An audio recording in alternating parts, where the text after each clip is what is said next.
Welcome back to Your Average Investor, the channel that looks at my journey through investing, budgeting and finance. Now, I know in the last video I promised you an update on my profit accumulator and matched betting progress. However, lots has happened in the stock market recently and I've almost reached another milestone within my Vanguard investment account. Therefore, what we're going to look at today is my Vanguard account.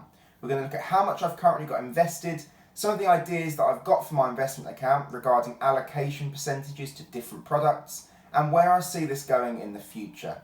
There's been a lot of interest in this topic within the comments of my videos, so I thought I'd take the opportunity to spend some time to look at that today. For those of you who are common visitors on my channel, you'll be really pleased to know that I've ordered a new microphone, so the audio quality should be better within videos after this one. This will be the last time you've got to cope with iPhone 7 audio. So with that said, let's hop into my Vanguard ISA, see what I've been investing in recently, some of the growth and dividends that I've seen of late, as well as the asset allocation that I will be aiming for over the next year of my investing journey. Let's check it out. Here we are then inside my Vanguard investment account. You'll see that the overall value of my ISA is currently £5,880.34, and that's up almost £1,000 since my last video of around 2.5 months ago. During my last update video, my ISA was valued at £4,900.65. In that time, my personal rate of return has also increased from 23.41% up to what you can see on screen now of 34.19%. You can also see the largest holding that I currently have within my portfolio, and as always, that is the S&P 500 ETF, and it makes up around 30% of my total ISA. If we take a look at my portfolio in a bit more detail, you'll be able to see the positive trend in my investment growth over the time since I've been investing through the Vanguard platform. I originally started back in May of 2019 with an initial investment of just £500. However, I've continued to invest every single month since then, varying from £60 up to over £500, and that really has springboarded my investment and seen it grow into a pot size which I'm really pleased with now. I've reached another milestone recently, and you can see on screen that I've now contributed £5,080 to my investment fund. This investment has returned to me £800.34, which is how I end up with the £8,880.34 total value of my ISA. In the 2.5 months since my last video, I've invested £665 more into this investment fund, and the value of my investment has increased by £315. Now, as we know, since November, the investment market has rallied somewhat, and it's seen really nice growth in that period of time, and I've just been lucky to be able to springboard off the back of that. One of the reasons I've managed to grow this investment into such a nice pot at this point is because I continued to invest through the coronavirus dip. One of the targets I set myself back in May of 2020, a year after I started investing, was to have reached a total amount contributed of over £5,000 by May of 2021. I'm really pleased to say that I've already hit that target, and I'm hoping to push on to near £6,000 invested by May of 2021 now.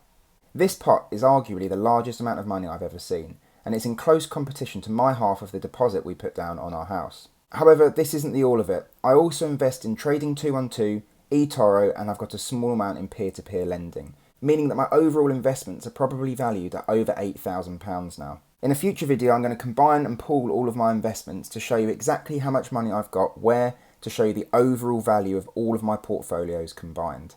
This is something that I'm really proud of, and I'm really pleased to have been able to achieve in under 2 years. If we further break down the figures within the calculations section of the Vanguard platform, you'll be able to see things like my investments sold, my gross interest, and my dividend income. Currently, it's showing the figures since the inception of this portfolio, which was obviously in May of 2019. You'll be able to see it breaks it down into actual capital growth of funds, which is broken down by current investment value gained or lost, when that sits at £728.80 at the moment. You'll be able to see my investments sold at £18.37, and that was early on in my investment journey when I was still finding out how to use the Vanguard platform. My gross interest at 18p. Initially, I was receiving interest from Vanguard's platform for holding cash. However, since interest rates have fallen, that's not something which I'm receiving anymore. But it's not at a massive loss to me, and it's not something that I would really expect to receive from Vanguard platform, as I'm not holding that much in cash at the moment. I've received almost £60 in dividends since opening this account at £58.10, and that literally is the easiest passive income you'll ever make. It's dependable, it's repeatable, and more often than not it is paid out no matter what's going on in the world. Obviously, coronavirus has been an extreme case and has seen some dividends cut. However, I'm really pleased with almost £60 of dividends in under 2 years. I've obviously paid £0 and 0 pence in tax because I invest through an investment ISA with Vanguard, which obviously means it's in a tax wrapper and will never be taxed. And finally, I've paid £5 and 11 pence in charges in the time I've had this portfolio open. And all of that equates to the £800 and 34 pence in investment return, which I've mentioned earlier in the video. The last update video I did was in November of 2020, and you'll be able to see it's been completely green months since that time. In January so far, I've made £175 and 71 pence. In December 2020, I made £143 and 35 pence, including a £12.56 pence dividend.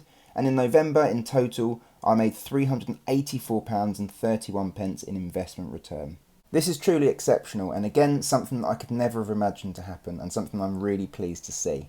Again, you'll be able to notice that throughout that time, I've been continually investing around £300 per month, with £295 so far this month, £240 so far in the month of December, and £380 in the month of November. If you go back even further, you can see that in October I invested £300, and back a little further to September and August, it was a little less than that, with £105 and £180 respectively. One of the reasons I've been able to continue to increase the amount that I've been investing each month is because of my different streams of income that I've been working on. I'm currently making a significant amount of income through affiliate marketing, and I'm also looking into Amazon FBA as another stream of income. This is something that I feel needs a lot of research before taking the plunge and beginning to step into the world of selling products on Amazon. It's not something that I'll get into lightly, however I can see the benefits of doing it and the scalability. Let's now take a look at the different products that I'm investing in and the rates of return I've seen from each of those products. I've currently got £22 and 45 pence in cash within the investment account, and that's because that's not enough to buy a single unit of any of the funds that I invest in.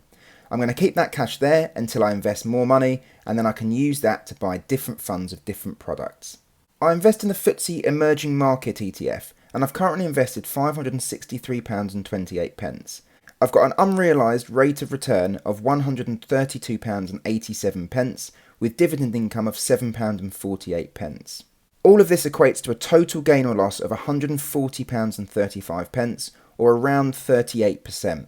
I also invest in the FTSE Developed Asia Pacific ex-Japan ETF, and I've invested around £370, and I'm currently seeing around a 50% return on that investment, equating to £117 and 79 pence in total return, with £3.94 of that coming from dividend income.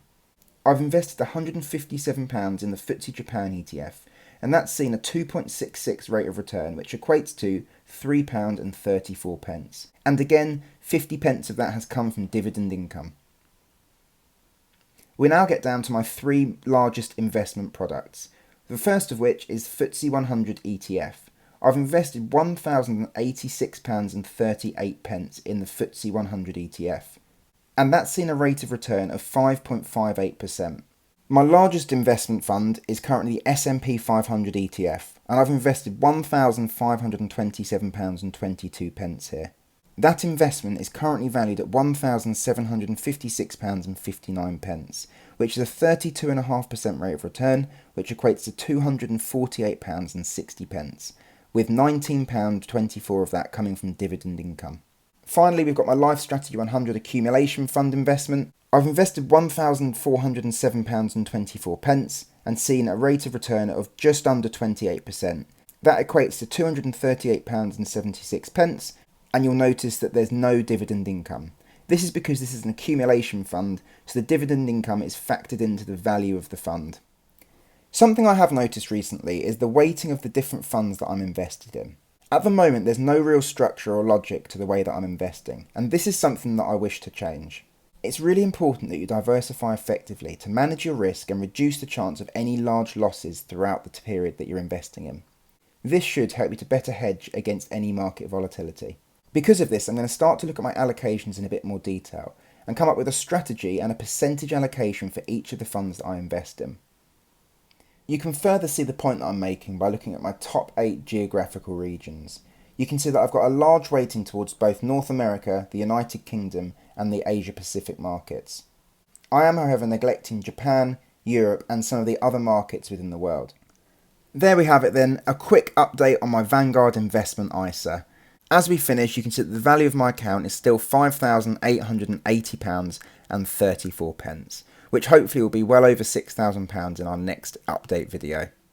So there we have it then, my Vanguard ISA at just over £6,000 invested. This is something that I've been working at since May 2019, so it's almost 2 years now since I've been investing. And I've learned a lot along the way, and hopefully videos like this can help me give some of that knowledge across to people who haven't started investing yet or who are just starting out in their investing journey. I strongly believe the earlier you start to invest and the more you can invest early on, the better the outlook long term. Just check out compound interest calculators and you can see the power of investing over a number of years versus investing a little later on. As always, if you do enjoy videos like this, please do consider liking and commenting on the video. And if you haven't yet subscribed to the channel, why don't you do that as well to check out all of my future content on all things investing and different ways to make money. If you would like to make yourself extra money, check out one of my videos on match betting, a really simple and easy way to make yourself tax-free cash every single month. I'll leave a video up above and there's a link down below to take you through to Profit Accumulator, the software that I use to make this money every single month. If you're interested, check it out. And also, if you haven't used Trading 212 or heard of it before, it's an excellent way to start investing in fractional shares in some of the largest companies in the world. If you sign up via one of the referral links down in the description, you'll give one of my subscribers a free share, and also you'll get one when you invest just £1 into the product. This free share could be valued worth up to £100, so it really is free money. Apart from that though guys, once again I really hope you've enjoyed the video and are looking forward to my next Vanguard update, and with that said, I'll catch you in the next one.